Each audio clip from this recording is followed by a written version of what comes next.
Hello viewers, welcome to Puneet Astrology. This is your astrologer Puneet. Uh, दोस्तों आज एक नए टॉपिक के साथ आपके साथ बात करना चाहता हूँ। जैसा कि आपने टाइटल में देख ही लिया होगा कि आज मेडिकल एस्ट्रोलॉजी, आज हम रोग कैसे देखते हैं उसके बारे में थोड़ा सा एक्सप्लेन करने की कोशिश करूँगा कि अंतरदशाओं में किस तरीके से हम ट्रेस कर सकते हैं, किस तरीके से देख सकते हैं कि हमें किस तरह का रोग आ रहा है और उसको किस तरीके से डिटेक्ट किया जा सकता है एस्ट्रोलॉजी के थ्रू। दूसरा दोस्तों, अगर आपको ये वीडियो पसंद आए तो प्लीज़ चैनल को लाइक सब्सक्राइब ज़रूर कर दें और ज़्यादा से ज़्यादा वीडियो शेयर करें। और आप मुझे कमेंट करेंगे तो आपके कोई सजेशंस हैं या कुछ किसी भी बारे में आप क्वेश्चंस पूछने लग जाते हैं कमेंट बॉक्स में, आप मुझे ये बता कुछ इस तरीके से कमेंट्स करेंगे कि आपको किस तरह की वीडियो आप देखना पसंद करते हैं, तो उन कमेंट्स को मैं ज़रूर पढ़ता हूँ और पढ़ने के साथ पूरी कोशिश करता हूँ कि उससे रिलेटेड कुछ वीडियो लाई जाए जिससे आपको कुछ और अपने बारे में जानने को मिले। दोस्तों चलिए शुरू करते हैं मेडिकल एस्ट्रोलॉजी का पार्ट 1।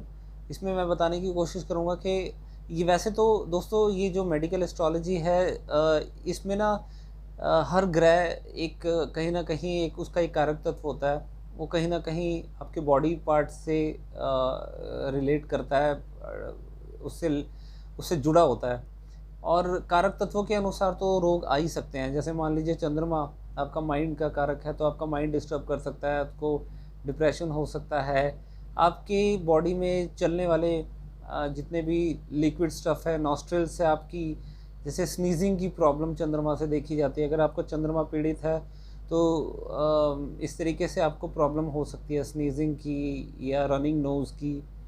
ऐसे हर ग्रह के कारक तत्व होते हैं। बुध स्किन का कारक है, हमारी चेस्ट पार्ट में लंग्स का कारक है। तो इस तरीके से कारक तत्वों के अनुसार तो प्रॉब्लम आती हैं। या दूसरा पैटर्न ये भी होता है कि कोई बहुत ज़्यादा पाप प्रभाव हो किसी राशि पर, तब भी उससे रिलेटेड बीमारी हो जाती है। जैसे मान लीजिए सिंह आपकी लियो साइन पे सैटर्न मार्स इकट्ठे एस्पेक्ट कर रहे हैं या उससे भी ज़्यादा पाप प्रभाव है तो आपकी सिंह राशि अफेक्टेड है। इसका मतलब है आपकी सिंह राशि हमारे पेट को रिप्रेजेंट करती है, पंचम भाव में आती है। पेट के रोग हो सकते हैं, आपको बुद्धि, आपको ब्रेन में किसी तरह की प्रॉब्लम हो सकती है। इसके अलावा मैं आपको थोड़ा सा हट के एक डायग्नोज करने का एक टेक्निक बताने की कोशिश करूँगा जल्दी से जल्दी। वो दोस्तों ये है कि टेक्निक कुछ इस तरीके से है कि मान लीजिए जैसे हम लोग छठा भाव को रोग के लिए कंसीडर करते हैं।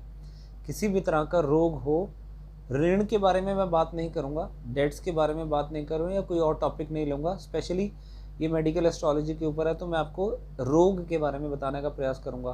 दोस्तों ये जो रोग छठे भाव से देखते हैं उसको हम कैसे ट्रेस कर सकते हैं कि मान लीजिए ये अंतरदशा चल रही है, कोई प्रेजेंट अंतरदशा चल रही है, तो आप ये चेक करना है कि इस अंतरदशा में हमें रोग हो सकता है या नहीं हो सकता। उसको आप ऐसे डिटेक्ट कर सकते हैं, उसको आप ऐसे देख सकते हैं कि मान लीजिए ये 12 राशियाँ होती हैं, 12 खाने होते हैं। हर एक हाउस एक बॉडी पार्ट को रिप्रेजेंट करता है। फर्स्ट हाउस जैसे हमारा माइंड है, हमारे सिर के ऊपर का हिस्सा जो होता है वो हमारा फर्स्ट हाउस दिखाता है। सेकंड हाउस हमारा दांत, मुख से रिलेटेड जो भी प्रॉब्लम्स होती हैं वो सेकंड हाउस से देखते हैं। थर्ड हाउस से हम अपना कंधा, शोल्डर, कॉलर बोन की तकलीफ़, ऐसे ही हर हाउस एक बॉडी पार्ट को रिप्रेजेंट करता है। सो दोस्तों अब हम रोग कैसे डिटेक्ट करेंगे? हमने क्या करना है कि मान लीजिए कि आपकी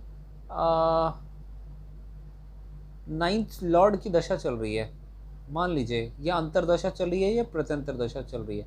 अगर आपका नाइन्थ लॉर्ड किसी भी तरीके से अफ्लिक्टेड है, कम्बस्ट है, नीच का है, पाप ग्रहों से पीड़ित है, पाप कतरी है, पाप कतरी यानी कि उसके राइट और लेफ़्ट साइड में जोन से हाउसेज हैं उनमें दोनों पाप ग्रह हैं, उसको पाप कतरी बोला जाता है। या किसी भी तरीके से वीक हो रहा है, चाहे वो किसी भी हाउस में हो। अगर आपका नाइन्थ लॉर्ड नाइन्थ में ना बैठकर मान लीजिए 12th हाउस में अफ्लिक्टेड है, किसी भी तरीके से वीक है, तो वो चौथे से छठा भाव बनता है।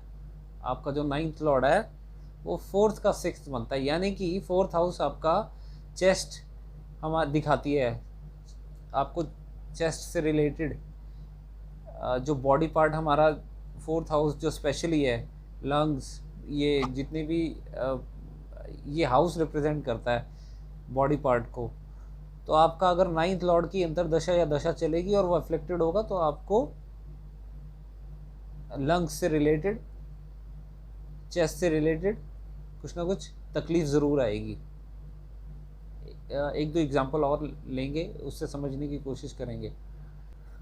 सो दोस्तों एक और एग्जांपल लेते हैं कि जहाँ पर हम ये देखते हैं कि जैसे मान लीजिए आपका 7th हाउस का लॉर्ड किसी भी हाउस में एफ्लेक्टेड है, नीच का है या 7th हाउस में ही बैठा हुआ है, नीच का है, पाप प्रभाव से है, पीड़ित है, पाप कतरी योग में है, या किसी भी तरीके से वीक हो रहा है, तो आप देख लीजिए वो 2nd का 6th हाउस बनता है। तो आपको 7th लॉर्ड की दशा, अंतरदशा, प्रत्यंतर दशा जब भी चलेगी तो आपको दांतों के रोग ज़रूर होंगे, क्योंकि वो रोग दांत का रोग भाव है 7th हाउस आपका।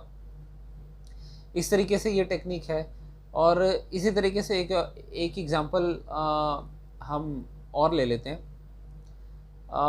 मान लीजिए आपको कोई जैसे बॉडी के प्राइवेट पार्ट जो होते हैं वो हमें 8th हाउस से लेते हैं।